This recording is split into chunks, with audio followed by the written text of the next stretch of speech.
लाल की जय, बोल पुरुषोत्तम भगवान की जय। ज्येष्ठ अधिमास के एकादशी है।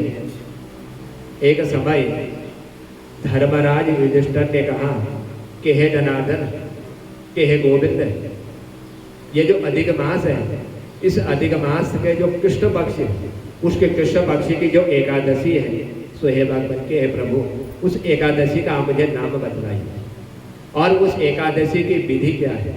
कृपया करके आप मुझे यह बतलाने की कृपा कीजिए कि मैंने सुना है कि अधिमास की जब एकादशी आती है तो उस एकादशी में जो भगवान के निमित्त दीपदान किया जाता है तो वह महान पुण्य को प्रदान करने वाला होता है। सो हे भगवान, मैं आज आपके मुखारबिंद से इस एकादशी के नाम और महिमा, इसका वर्णन श्रवण करना चाहता हूँ। तब श्री भगवान श्री हरि कहने लगे कि हे राजा, अधिक मास के कृष्ण पक्ष को जो एकादशी आती है, इस एकादशी को परमा एकादशी, पुरुषोत्तमी एकादशी और कमला एकादशी, इन नामों से इसको पुकारा जाता है। प्रत्येक वर्ष 24 एकादशियां होती है, लेकिन जब अधिक मास या मलमास आता है तो हे राजा, इन एकादशियों की संख्या बढ़ करके जो 26 हो जाती है और अधिक मास या मलमास को जोड़ करके वर्ष भर में ये 26 एकादशियां होती हैं। इसीलिए अधिक मास में 2 एकादशी होती है और अधिक मास की जो शुक्ल पक्ष आता है, सो हे राजन, उस शुक्ल पक्ष की जो एकादशी है उसको पद्मिनी एकादशी कहा जाता है। और इधर कृष्ण पक्ष की जो है जो एकादशी है, इसको परमा एकादशी के नाम से जाना जाता है। आज श्री कृष्ण भगवान ने अर्जुन को जब उपदेश दे रहे थे तो भगवान श्री कृष्ण ने अर्जुन को इस व्रत की कथा और विधि बतलाने लगे। कहा अर्जुन ने श्री कृष्ण के हे राजन, मैं आपको जो है ये जो ज्येष्ठ मास अधिमास है, मलमास है, इस मलमास के जो ये कमला नाम की एकादशी है और कामदा एकादशी है पुरुषोत्तम मास की, इस एकादशी का मैं तुम्हें एक प्राचीन इतिहास बतलाता हूं। आपको स्वतः ही ज्ञान हो जाएगा कि ये जो एकादशी अधिक मास ये बड़े पुण्य से प्राप्त होती है। जिसके पुण्य अच्छे हो, जिसके पुण्य उजागर होते हैं, उन्हीं को इन एकादशियों के व्रत को करने का फल प्राप्त होता है। सो हे राजन, आप एकाग्र चित्त होकर के श्रवण कीजिए। मैं आपको बतलाता हूँ, एक प्राचीन समय की बात है। एक काम्पल्य नगरी में एक सुबेदा नाम का एक ब्राह्मण अपनी पत्नी के साथ निवास करता था। यह ब्राह्मण जो है बहुत धर्मात्मा था, भगवान की भक्ति किया करता। इसका एक नियम था कि प्रातः काल उठ करके स्नान आदि से निवृत्त हो करके यह सबसे पहले भगवान की भक्ति करता, भगवान का नित्य पूजन करता, उसके बाद अपने अन्य कार्यों को करता। और इसकी पत्नी जो है बहुत ही पतिव्रता थी, स्त्री थी।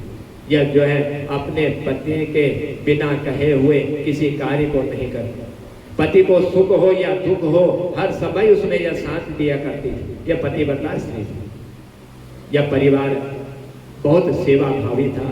कोई भी घर में पहुंच जाए, बिना सेवा के उसको जाने नहीं दिया जाता।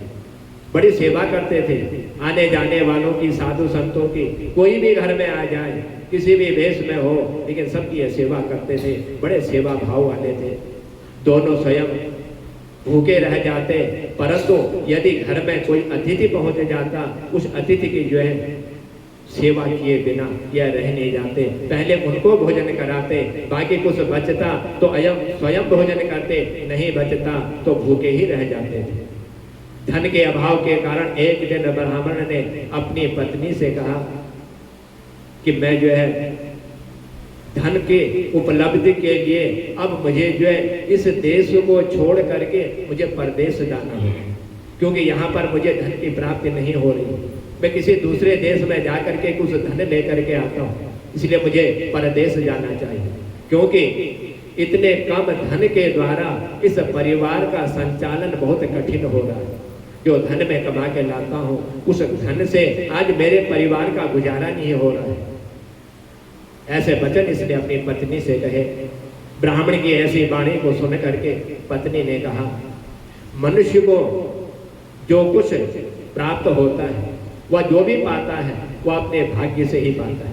यदि भाग्य में लिखा होगा तो यहीं पर तुमको प्राप्ति होगी, और भाग्य में नहीं लिखा होगा तो जितना मिल रहा है इसी में तुमको जो है संतोष करना चाहिए, क्योंकि भाग्य से ज्यादा किसी को नहीं मिलता। हमें पूर्व जन्म के कर्म के अनुसार उनके फलस्वरूप या गरीबी मिली हुई है, और हमें जो है उस जन्म में हमने कोई ऐसे कर्म किए होंगे, आज उन कर्मों का फल हम जो है भोग रहे हैं। यह गरीबी हमारे पूर्व जन्म की है। जैसे श्री कृष्ण के सखा सुदामा अपने पूर्व जन्म के कर्मों के फल को भोग रहे थे, और अचानक न जाने कैसी भगवान की कृपा हुई कि वह सब कुछ समाप्त हो गया, और अंत में सुदामा जो है एक सुंदर महल में निवास करने लग गया। इसीलिए आपको जो यहीं पर रहना चाहिए। जो भी धन मिल रहा है, जो भी हमको प्राप्त हो रहा है, उसी से हमको जो अपने परिवार चलाना चाहिए। इस तरह से जब उसकी पत्नी कह रही थी, इसीलिए तुम यहीं पर रहो, प्रभु की इच्छा होगी तो हमें यहीं पर सब कुछ प्राप्त हो जाएगा। यदि प्रभु की इच्छा नहीं होगी तो आप परदेश भी चले जाओगे तो वहां भी आपको धन की प्राप्ति नहीं होगी। पत्नी के बाद ब्राह्मण को जज दिया और उसने परदेश जाने का विचार त्याग दिया। एक दिन संयोगवश कौंडिल्य नाम के ऋषि उनके घर के आगे से जब जा रहे थे, ब्राह्मण के घर में पधारे, क्योंकि दोनों बड़े सेवा भावी थे, बिना सेवा के किसी को जाने नहीं दिया करते।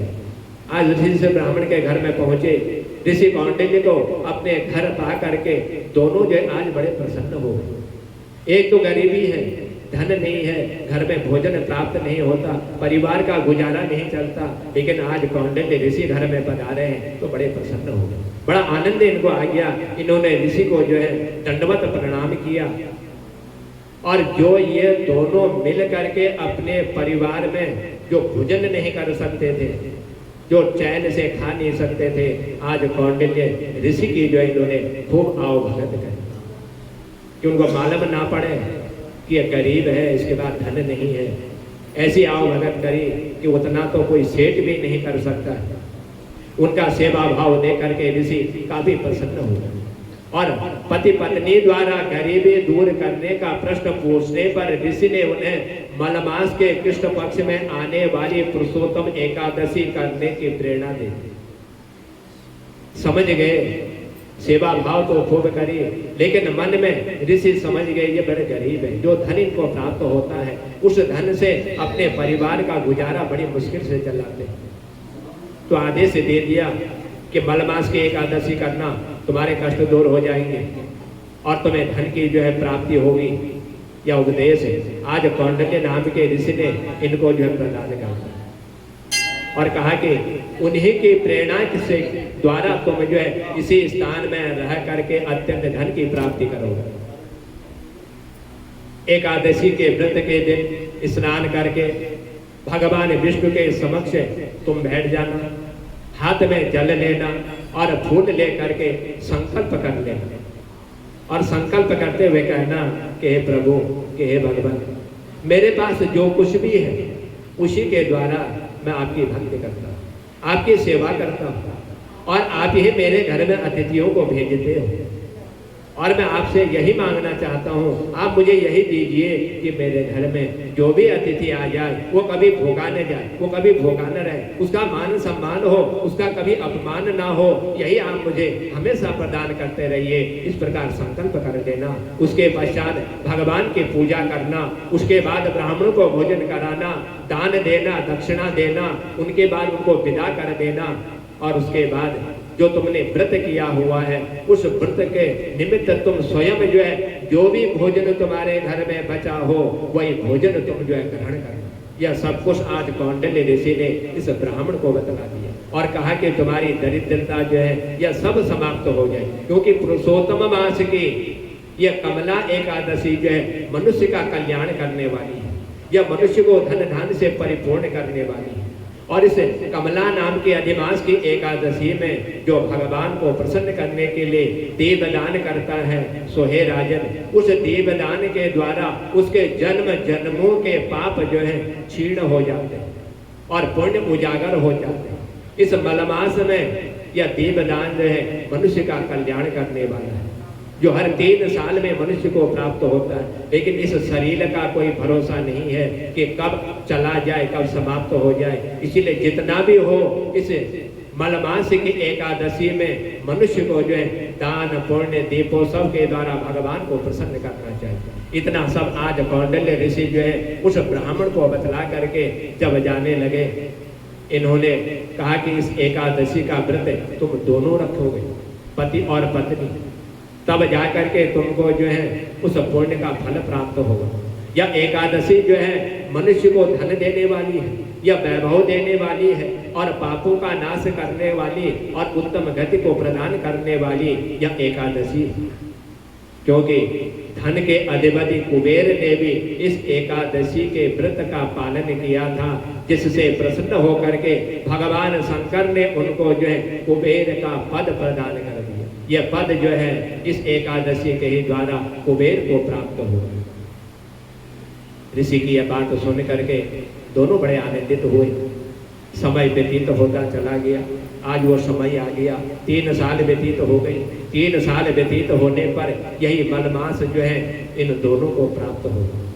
और मलमास के कृष्ण पक्ष की जो कमला एकादशी थी, जो पुरुषोत्तमी एकादशी थी, इन दोनों ने आज कौंडिल्य नाम के ऋषि के कहने पर श्रद्धा भाव के द्वारा इस एकादशी का जो है व्रत करना प्रारंभ कर दिया। जैसे जैसे कौंडिल्य ऋषि ने बताया था, जल लेना, फूल लेना, संकल्प लेना, अपने मन की मनोकामना भगवान को समर्पित करना, तुम धन से जो है परिपूर्ण हो जाओगे। उसी विधि के अनुसार इन दोनों ने जल लेकर के, फूल लेकर के संकल्प किया, भगवान से प्रार्थना करी कि हे भगवान, मेरे घर में कोई भी अतिथि यदि आ जाए, उस अतिथि का मेरे द्वारा मान सम्मान हो और कभी मेरे द्वारा, मेरे वाणी के द्वारा, मेरे हाथों के द्वारा, मेरे शरीर के द्वारा उसका कोई अपमान ना हो। यह संकल्प इसने ले लिया। आज दोनों पति पत्नी जो है इस एकादशी का व्रत जो है करने लगे, जिससे इस एकादशी के व्रत के प्रभाव के कारण आज भगवान इन दोनों में बड़े प्रसन्न हो गए। प्रसन्न इसलिए हुए क्योंकि घर में ये अतिथियों की सेवा करते थे। कोई भी अतिथि जो है भूखा घर से नहीं जाता था, हर किसी को भोजन करा करके भेज देते थे, भले ही अपने लिए भोजन हो या ना हो। उसके कारण भगवान बड़े प्रसन्न हुए और प्रसन्न होकर के भगवान ने इनको आशीर्वाद दिया कि जिस तरह से इस गरीबी में रह करके तुमने सेवा भाव से अतिथियों की सेवा करी, सो हे ब्राह्मण, तुम जो है धन धान्य से परिपूर्ण हो गए। आज मैं तुम्हारी उस गरीबी को जो है दूर कर देता हूँ। इतना कहते हुए भगवान ने इनको आशीर्वाद दिया। भगवान के आशीर्वाद के ही द्वारा और इस पुरुषोत्तमी एकादशी के द्वारा इन दोनों की सारी गरीबी दूर हो गई और पृथ्वी पर काफी समय तक इन्होंने जो है न जाने कितने वर्ष व्यतीत हुए, ये सुखमय जीवन भोगने लगे। और सुखमय जीवन भोगने के बाद, लेकिन इतना धन जब भगवान ने दे दिया, फिर भी इन्होंने सेवा भाव नहीं दी। फिर भी जो भी अतिथि आता उसकी सेवा करता, दान करते, पुण्य करते, गरीबों को धन दिया करते थे। ये अभिमान नहीं दिखाया कि आज भगवान ने मुझे इतना धन दे दिया और इस धन के द्वारा अब मुझे ये सब काम छोड़ देने चाहिए। लेकिन ये भाव उनके मन में नहीं था। धन हो या ना हो, लेकिन हर समय सेवा भाव में ही लगे रहते थे और अंत समय में अपने उसी सेवा भाव के कारण इन्होंने जो है पति पत्नी दोनों ने भगवान विष्णु के उत्तम लोक की ओर प्रस्थान किया। जब इनका शरीर समाप्त हो गया, तब कौंडिल्य ऋषि कहने लगे, श्री कृष्ण भगवान ने कहा कि यह जो परमा पुरुषोत्तमी एकादशी है, यह एकादशी यदि श्रद्धा भाव से यदि मनुष्य करता है और धन की कंजूसी को यदि छोड़ करके दान पुण्य भगवान के निमित्त यदि करता है, तो वह भी संसार में सुख भोग करके और अंत में वह भी जो है भगवान के परम धाम को जो है प्राप्त हो जाता है। सो हे नारद, जो कोई मनुष्य विधि पूर्वक इस व्रत को करता है, नियम पूर्वक भगवान की आराधना करता है और भगवान की सेवा करता है, वह मनुष्य जो है इस लोक में सुख भोग करके अंत में भगवान के परम धाम को जो है प्राप्त हो जाता है। इसीलिए ये मनुष्य को जो बड़े दुर्लभ से ये पुरुषोत्तमी और मलमास की जो एकादशी है ये प्राप्त होती है, क्योंकि मनुष्य का जीवन जो है रहने वाला नहीं है। न जाने क्षण भर में या कब समाप्त हो जाए, फिर अगली पुरुषोत्तम की एकादशी मिले या ना मिले। इसीलिए श्रद्धा भाव के द्वारा, भक्ति के द्वारा इस एकादशी का व्रत करना चाहिए और भगवान को भोग लगाना चाहिए। भगवान के निमित्त अपने उस कार्य का संकल्प करना चाहिए। कहते हैं कि भगवान से कभी कुछ मांगना नहीं चाहिए। भाग्य में होगा तो मिलेगा, भाग्य में नहीं होगा तो मांगने पर भी नहीं मिलता है। इसीलिए भगवान कहते हैं कि जो मेरे श्रद्धा भाव से भक्ति प्रेम के द्वारा मेरी आराधना कर लेता है, मेरी पूजा कर लेता है, मैं स्वतः ही उसको धन धान्य से परिपूर्ण कर लेता हूँ। वो चाहे मांगे या ना मांगे, लेकिन मैं उसे सब कुछ जो है प्रदान कर देता हूँ। तब भगवान श्री कृष्ण ने कहा कि हे राजा, ये जो आपने पुरुषोत्तम मास की एकादशी के बारे में जो कुछ आपने मुझसे पूछा था, आज मैंने आपको सब कुछ बतला दिया। तब युधिष्ठिर कहने लगे कि हे भगवान, आज आपके मुखार बिंद से इस परमा एकादशी की और इस ब्राह्मण की इस कथा को सुन करके आज मैं बड़ा धन्य हो गया हूँ, जिसने अपने जीवन प्रयत्न जो है भगवान की भक्ति और अतिथियों की सेवा भाव करते हुए अपने इस शरीर को त्याग करके भगवान के वैकुंठ धाम को जो है प्राप्त कर लिया। बोल बांके बिहारी लाल की, बोल पुरुषोत्तम भगवान की।